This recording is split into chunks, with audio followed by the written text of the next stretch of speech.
नमस्कार मित्रांनो, मी अभिजित पाटील. मी UPSCच्या मेन्समध्ये सोशॉलॉजी विषयात 377 मार्क्स 377 मार्क्स मिळवून ऑल इंडिया टॉपर होतो. सध्या मी भगीरथ IAS अकॅडमीमध्ये सोशॉलॉजी हा वैकल्पिक विषय ऑप्शनल सब्जेक्ट इंग्लिश आणि मराठी दोन्ही माध्यमातून UPSC मेन्ससाठी शिकवत आहे. मला गेल्या 15 वर्षाचा शिकवण्याचा अनुभव आहे. आता जे MPSC न डिस्क्रिप्टिव्ह पॅटर्न इंट्रोड्यूस केलेलं आहे, त्यामध्ये आता जी मेन्स झाली त्या अनुषंगानं खूप विद्यार्थ्यांचे पेपर चेक केल्यानंतर काही गोष्टी आढळून आल्या. तसेच UPSC मध्ये जे लोक मराठी माध्यम घेऊन मेन्स देतात त्यांच्या लिखाणातून पण काही गोष्टी आढळून येतात. ह्या सगळ्या गोष्टींचा विचार करून समाजशास्त्र विषयाला न्याय कसा देता येईल दोन्ही माध्यमातून, मराठी आणि इंग्लिश माध्यमातून, या संदर्भात आज मी काही गोष्टी तुम्हाला सांगणार आहे. तर आतापर्यंतच्या मेन्सच्या स्टुडंट्सच्या रायटिंगच्या अनुभवावरून काही गोष्टी मी फार प्रॉमिनंटली नमूद करू इच्छितो. त्यापैकी सगळ्यात पहिले म्हणजे समाजशास्त्रीय दृष्टिकोनाचा अभाव. एक गोष्ट समजावून घ्या, प्रत्येक वैकल्पिक विषयात म्हणजे ऑप्शनलची एक स्वतःची जार्गनिस्टिक लँग्वेज असते, म्हणजे ज्याला आपण परिभाषा म्हणतो किंवा प्रमाणित भाषा म्हणतो. सो समाजशास्त्र विषयाची स्वतःची एक भाषा आहे. ती भाषा अवगत असणं खूप महत्वाचं आहे. आणि आन्सर रायटिंग मधून एक गोष्ट फार प्रकर्षानं जाणवते, ते म्हणजे समाजशास्त्रीय दृष्टिकोनाचा अभाव. आता हा समाजशास्त्रीय दृष्टिकोन म्हणजे थिंकर्सचे पर्स्पेक्टिव्ह, जे काही सोशॉलॉजीमध्ये थिंकर्स आहेत त्यांचे परिप्रेक्ष्य किंवा त्यांचे दृष्टिकोन, त्या दृष्टिकोनाचा प्रत्येक आन्सरमध्ये उपयोग करणं खूप महत्वाचं असतं. पण कुठंतरी त्या गोष्टीचा अभाव जाणवतो आन्सर रायटिंगमध्ये. दुसरी गोष्ट म्हणजे जसं मी म्हटलं, समाजशास्त्रीय प्रमाणित भाषेचा अभाव. बरेचसे लोक आपल्या स्वतःच्या बोलीभाषेत, ज्याला कलोक्युअल लँग्वेज म्हणतात, त्यामध्ये उत्तरे लिहितात. फक्त सोशॉलॉजीच असं नाही, इतर बाकी सगळ्या ऑप्शनलमध्ये पण हाच प्रॉब्लेम होतो, इस्पेशली मराठी लिहिणाऱ्यांमध्ये, मराठी माध्यमातून लिहिणाऱ्यांमध्ये. सो त्या समाजशास्त्रीय भाषेचा कुठेतरी अभाव असतो, प्रमाणित भाषेचा आन्सर रायटिंगमध्ये अभाव असतो. तिसरी गोष्ट म्हणजे समाजशास्त्रासारखा विषय हा तसा चालू घडामोडीशी, करंट अफेअर्सशी फार रिलेटेड आहे, संलग्न आहे. तर त्या चालू घडामोडींच्या विश्लेषणाचा अभाव आन्सरमध्ये जाणवतो, खूप प्रामुख्यानं तो जाणवतो. चौथी गोष्ट म्हणजे उपयुक्त माहितीचा अभाव. आता उपयुक्त माहितीचा अभाव म्हणजे काय? बाजारात जे पुस्तकं किंवा नोट्स अवेलेबल आहेत त्यामध्ये बऱ्यापैकी ह्या गोष्टींचा अभाव जाणवतो. जसं की मी म्हटलं, समाजशास्त्रीय दृष्टिकोनाच्या कॉन्टेक्स्टमध्ये अनालिसिस कमी असतं त्या बुक्स किंवा नोट्समध्ये. दुसरं, ती प्रमाणित भाषा तितकीशी त्यामध्ये आलेली नसते. तिसरं, करंट अफेअर्सच्या कॉन्टेक्स्टमध्ये, चालू घडामोडीच्या संदर्भात विश्लेषण खूप कमी असतं. आणि ह्या सगळ्यांचा अभाव असल्यामुळं सोशॉलॉजी जरी सोपा विषय असला, सिलेबस कमी असला आणि फार परिचित आहे आपण त्या विषयाशी, कारण समाजशास्त्रातला जो कंटेंट आहे तो आपण दररोजच्या जीवनात बघत असतो, अनुभवत असतो, जगत असतो रादर, तरी पण समाजशास्त्र विषय का अवघड जातो? तर ह्या गोष्टी आहेत. आणि ह्या तशा थिअरीशी रिलेटेड आहे, म्हणजे सैद्धांतिक गोष्टींशी रिलेटेड आहेत. तर ह्या सगळ्या गोष्टींचा अभाव असल्यामुळं समाजशास्त्र विषयात आन्सर जरी तुम्ही लिहिलं, त्या वर्ड लिमिटमध्ये जरी लिहिलं किंवा त्याच्यापेक्षा जास्त जरी लिहिलं, तरी एक फील येतो की आन्सर आपलं बरोबर आहे. पण मूल्यांकनाच्या व्ह्यू पॉइंटनं, दृष्टिकोनातून त्या आन्सरला मार्क्स कमी येतात. मग त्यावेळी वाटतं की कशामुळे असं झालं असावं. तर ह्या सगळ्या गोष्टींचा अभाव असल्यामुळं मार्क्स कमी येतात. जरी तो विषय सोपा असला, आपल्याला अवगत असला, तरी ह्या गोष्टींच्या अभावामुळं मार्क्स कमी येतात. तर ह्या सगळ्याला आता उत्तर काय?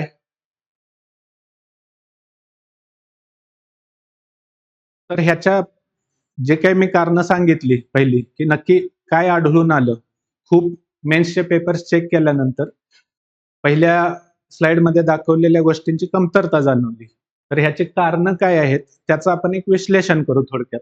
सगळ्यात पहिलं म्हणजे उपलब्ध साहित्याची कमतरता. तर मार्केटमध्ये जे बुक्स आणि नोट्स अवेलेबल आहेत ते तितक्याशा प्रमाणित भाषेत आणि त्या विषयाच्या, म्हणजे सोशॉलॉजीच्या, समाजशास्त्राच्या प्रमाणित भाषेत लिहिलेले नाहीयेत, किंवा समाजशास्त्रीय दृष्टिकोनाच्या कॉन्टेक्स्टमध्ये लिहिले गेलेले नाहीत. त्यामुळे जे अवेलेबल संदर्भ ग्रंथ आहेत, रेफरन्स बुक्स, तसे ते फार कमी पडतात सोशॉलॉजीमध्ये चांगले मार्क्स आणण्यासाठी. आता मला इथं कुठल्या पुस्तकावर किंवा नोट्सवर टीका करायची नाहीये नक्कीच, पण UPSC मध्ये मराठी माध्यमातून आणि MPSC मध्ये पण मराठी माध्यमातून चांगले मार्क्स समाजशास्त्रामध्ये आणण्यासाठी ज्या गोष्टी गरजेच्या आहेत, कराव्या लागतात, त्या संदर्भात बोलतोय. त्यामुळं कुठलंही पुस्तक बघा तुम्ही, त्यामध्ये नक्कीच समाजशास्त्रीय दृष्टिकोनाचा अभाव आहे, समाजशास्त्रीय भाषेचा अभाव आहे. आता मी हे कुठल्या बेसिसवर सांगतो? UPSC साठी जे मटेरियल अवेलेबल आहे, ते मटेरियल म्हणजे रेफरन्स बुक्स, ते खूप चांगल्या पद्धतीनं लिहिले गेलेले आहेत. समाजशास्त्रीय भाषा चांगल्या पद्धतीनं वापरलेली आहे, संदर्भ ग्रंथ चांगले आहेत, समाजशास्त्रीय दृष्टिकोन चांगल्या प्रकारे एक्सप्लेन केलेला आहे. ह्या सगळ्या गोष्टी कुठंतरी महाराष्ट्रात मराठीमध्ये जे बुक्स अवेलेबल आहेत सोशॉलॉजीसाठीचे, त्यामध्ये ही कमतरता आहे. आणि म्हणून कदाचित UPSC मध्ये पण समाजशास्त्र विषयात मराठी माध्यमातून कमी मार्क्स मिळतात स्टुडंटना. कारण महाराष्ट्रातले स्टुडंट मराठी मीडियम मधून जरी लिहित असले तरी संदर्भ ग्रंथ हे इंग्लिशमध्येच अवेलेबल आहेत. ते इंग्लिश बुक्स बरेचसे महाराष्ट्रात ट्रान्सलेट झालेले नाहीत किंवा केलेले नाहीत, त्यामुळं ते संदर्भ ग्रंथ अवेलेबल नाहीयेत.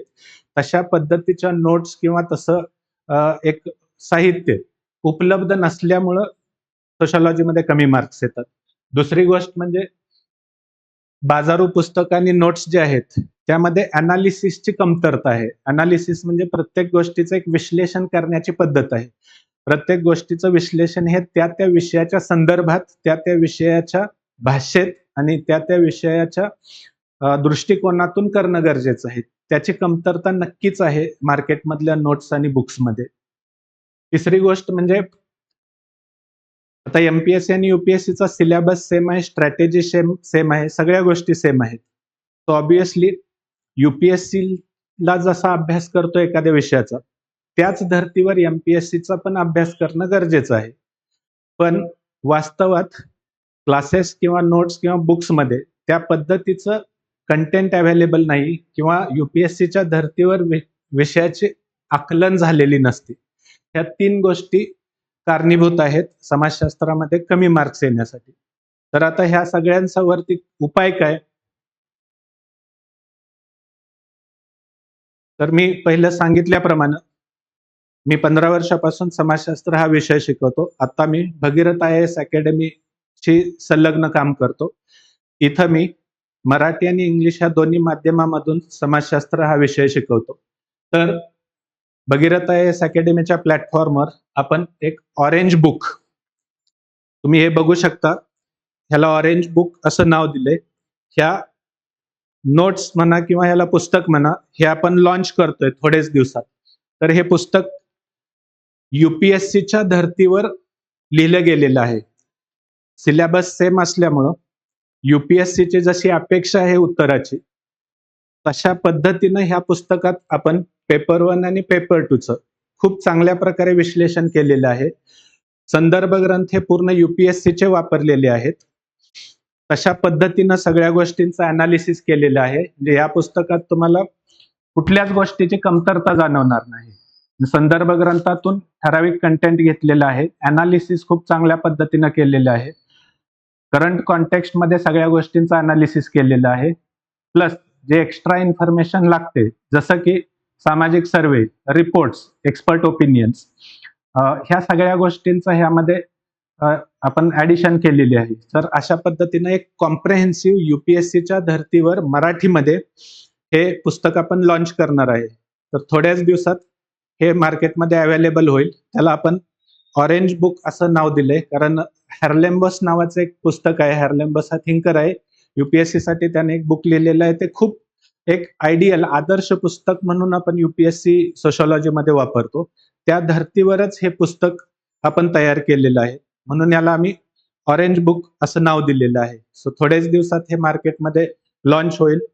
ते सगळ्यांसाठी उपयोगाचं आहे. म्हणजे MPSCच्या मराठी माध्यमाच्या स्टुडंटना पण आणि UPSC मराठी माध्यमच्या स्टुडंटना पण हे बुक मोर दॅन सफिशियंट आहे. खूप कॉम्प्रेहेन्सिव्ह आहे. याच्यापेक्षा जास्त काहीच करावं लागणार नाही.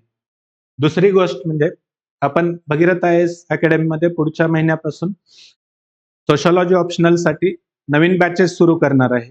त्या बॅचेस दोन्ही फॉर्मॅटमध्ये असणार आहे, ऑनलाईन ऑफलाईन. आणि UPSCच्या धर्तीवर हा विषय शिकवण्यात येईल. हे स्वतः मीच करणार आहे, त्यामुळे UPSCच्या धर्तीवर मराठीमध्ये MPSC साठी आणि UPSC साठी पण सोशॉलॉजी सब्जेक्ट आपण शिकवणार आहे. तिसरी गोष्ट, टेस्ट सिरीज.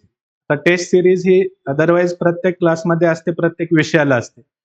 फक्त आपण इथं मंथली टेस्ट घेणार नाही, तर वीकली आणि डेली टेस्ट. तर ह्यामध्ये डेली आन्सर रायटिंग जे असणार आहे ते दररोज जो टॉपिक कव्हर केला जाईल त्यावर फार बेसिक क्वेश्चन्स असणार आहेत. आता हे डेली आन्सर रायटिंग का गरजेचं आहे, तर दररोज जे आपण लिखाण करतो त्यातून आपल्याला त्या विषयाची म्हणजे समाजशास्त्राची भाषा अवगत होणं सोपं जातं. दुसरं, तो दृष्टिकोन विकसित होतो ज्यावेळी आपण डेली आन्सर लिहितो. तर ह्या सगळ्यांचा विचार करून आपण daily answer writing sessions batch चालू झाल्यापासून सुरुवात करणार आहे, ज्यामुळे तुम्हाला त्या समाजशास्त्रीय दृष्टिकोन तसंच समाजशास्त्रीय भाषा लवकरात लवकर अवगत व्हावी आणि UPSCच्या धर्तीवर तुम्ही मराठीमध्ये MPSC ला उत्तरं लिहून चांगली मार्क्स मिळावे, यासाठी आपण ह्या सगळ्या गोष्टींचं प्रयोजन केलेलं आहे. तर अशा बेसिसवर पुढच्या महिन्यापासून जुलै 1 पासून सोशॉलॉजी ऑप्शनलची मराठी आणि इंग्लिश माध्यमातून ऑनलाईन ऑफलाईन अशा दोन्ही पद्धतीच्या बॅचेस चालू होणार आहेत. धन्यवाद.